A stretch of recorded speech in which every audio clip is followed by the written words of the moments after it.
Hi friends, welcome to Vennila vlog. இந்த குருமா வந்து ரொம்பவே சூப்பராக இருக்கும். இதை நீங்கள் ட்ரை பண்ணி பாருங்கள்.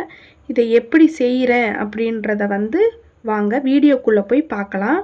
என்னென்ன போட்டு எப்படி பண்ணுறேன்றதை வீடியோக்குள்ளே போய் பார்க்கலாம் வாங்க.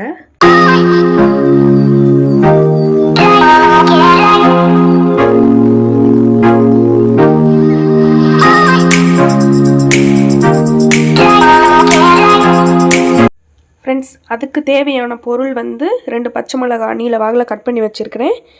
தக்காளி வந்து ஒரு தக்காளி நீல வாக்கில் கட் பண்ணி வச்சுருக்கிறேன். ஒரு பல்லாரி நீல வாக்கில் கட் பண்ணி வச்சுருக்கிறேன். பட்டர் பீன்ஸ் வந்து ஒரு 2 விசில் விட்டேன். ஒரு 2 hours வந்து நனைய விட்டுட்டு ஒரு 2 விசில் பட்டர் பீன்ஸ் விசில் விட்டேன். ரொம்ப சூப்பராக பூ போல் நல்லா வெந்துருச்சு. வாங்க இந்த பொருட்கள்லாம் வச்சு எப்படி நம்ம செய்யணுன்றதை பார்க்கலாம். அதுக்கு ஒரு பேனில் வந்து ஒரு 2 கரண்டி ஆயில் ஊற்றிக்கிடலாம். இப்போ எண்ணெய் நல்லா சூடாயிடுச்சு. இந்த ஸ்பைசஸ் எல்லாத்தையுமே இதில் ஆட் பண்ணிக்கிடுவோம். அதுவும் நல்லா பொரிஞ்சிருச்சு. இப்போ நம்ம நறுக்கி வச்சுருந்த இந்த பல்லாரியை வந்து இது கூட சேர்த்துக்கிடலாம். இப்போ 2 பச்சை மிளகாய் கட் பண்ணி வச்சுருந்தோம் இல்லையா, இதை வந்து இது கூட ஆட் பண்ணிக்கிடுவோம். இப்போது பல்லாரி வந்து நல்லா ப்ரௌன் ஆகிடுச்சு. ஒரு ஸ்பூன் ஃபுல் ஸ்பூனுக்கு இஞ்சி பூண்டு பேஸ்ட்டு போட்டுக்கிடுவோம். இதை வந்து நல்லா பச்சை வாசனை போகிற வரைக்கும்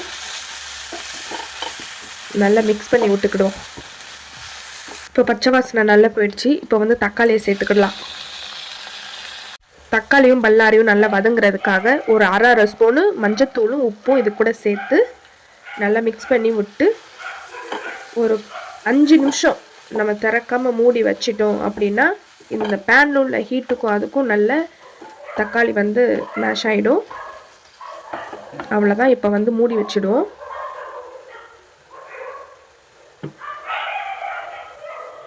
இங்கே பாருங்கள், தக்காளி வந்து நல்லா வதங்கிருச்சு. இப்போ வந்து நம்ம மசால் பொடி எல்லாம் சேர்த்துக்கிடுவோம்.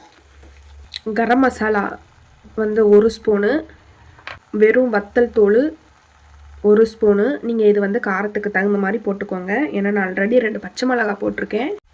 மல்லி வந்து ஒரு அரை ஸ்பூன் அளவுக்கு தான் போட்டிருக்கேன், சும்மா ஒரு டேஸ்ட்டுக்கு. உப்பு கொஞ்சம் தேவையான அளவு. ஏன்னா நான் வந்து அந்த பட்டர் பீன்ஸ் அவிக்கும் போதே 1 ஸ்பூன் போட்டுக்கிட்டேன். அது போட்டு நம்ம ஃபைனலிஸாக கொஞ்சம் பார்த்து திருப்பி ஆட் பண்ணுறதா இருந்தால் ஆட் பண்ணிக்கலாம். இப்போ மசாலா நல்லா ஒன்று சேர்ந்து எண்ணெய் பிரிஞ்சிருச்சு. இப்போ வந்து பட்டர் பீன்ஸ் வந்து இது கூட ஆட் பண்ணிக்கிடுவோம். இதை வந்து நல்லா மசாலாலாம் மிக்ஸ் ஆகிற மாதிரி நல்லா ஒன்று சேர்த்து திருப்பியும் ஒரு 10 நிமிஷம் அந்த மசாலா உள்ள காரம் எல்லாம் வந்து பிடிக்கணும் இல்லையா. ஸோ திருப்பியும் ஒரு 5 or 10 minutes வந்து மூடி வச்சுக்கிடுவோம். இந்த மாதிரி நல்லா எல்லாத்தையுமே எல்லா இதுலேயும் மசாலா வந்து மிக்ஸ் ஆகிற மாதிரி நல்லா ஸ்ப்ரெட் பண்ணி விட்டுருங்க. அதை வந்து ஒரு 10 நிமிஷம் இருக்கட்டும். அதுக்கு இடையில வந்து நம்ம ஒரு 2 பத்தை தேங்காய், அப்புறம் பெருஞ்சீரகம் கொஞ்சமாக முந்திரி, அப்புறம் காரம் வந்து வேணும், நம்ம கொஞ்சம் காரமாக வேணும் அப்படின்னா ஒரே ஒரு பச்சை மிளகாய் மட்டும் ஆட் பண்ணிக்கலாம். நான் ஒரு இதில் 1/2 பச்சை மிளகாய் மட்டும் போட்டுக்கிறேன். இங்கே பாருங்கள், நல்லா பேஸ்ட்டாக அரைச்சிட்டோம். இப்போ வந்து இந்த தேங்காயை இது கூட சேர்த்துக்கிடுவோம். இப்போ நல்ல ஒரு குருமா பதத்துக்கு வந்துருச்சு. ஒரு கொதி வந்த உடனே கொத்தமல்லி தூவி நிப்பாட்டிட வேண்டியதான். என்னடா அங்கங்கே பச்சை பட்டாணி இருக்கே அப்படின்னு நீங்கள் நினைப்பீங்க.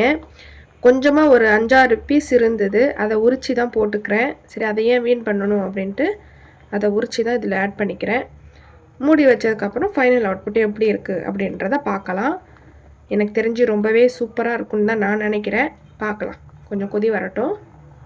ஃப்ரெண்ட்ஸ், இங்கே பாருங்கள், நல்ல எண்ணெய் பிரிஞ்சு குருமா நல்ல பதத்துக்கு வந்துருச்சு. இப்போ வந்து நம்ம கொத்தமல்லி தழையை ஆட் பண்ணிக்கிடுவோம்.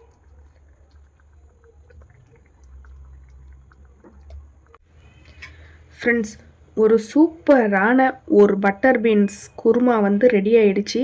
சப்பாத்திக்கோ இட்லிக்கோ வச்சு சாப்பிட்டா அவ்வளோ ஒரு அட்டகாசமாக இருக்கும். ஸோ இதை நீங்களும் ட்ரை பண்ணி பாருங்கள். ரொம்பவே அற்புதமாக வந்திருக்குது. டேஸ்ட் வைஸ் உப்பு காரம் எல்லாமே சூப்பராக இருக்குது.